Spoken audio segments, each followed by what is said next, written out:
Chris Stewart once again for BamaFever.com from Coleman Coliseum following Alabama's 74-64 victory over the Ole Miss Rebels. And there was a stretch in the second half where I thought I was seeing a rerun of a horror flick that we were forced to view a season ago in Oxford, Mississippi. Last year, Alabama had a 22-point second-half lead, actually about 17 minutes to go in that game before ultimately losing to the Rebels by 7 points. Well, here at Coleman Coliseum, Bama led by 20 at the half and by as many as 23 with 15 and a half to go in the ball game. But the Rebels started playing the way we all know that they're capable of, cut that lead down to single digits. Bama held on to win it by the 74-64 final. The Tide's able to do it again despite struggling shooting the basketball in the second half. Much like they did against Tennessee, Alabama got its last field goal with about 2.5 minutes to go.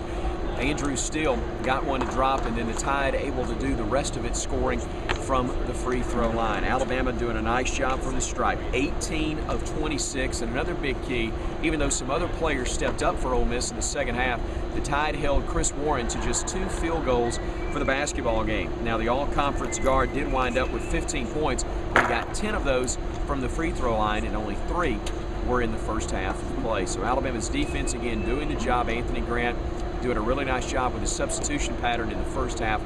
He said it in the pregame and the postgame that having a lot of energy for this basketball team was going to be so big with a quick turnaround. The Tide did have that early, feeding off a sellout crowd of 15,383.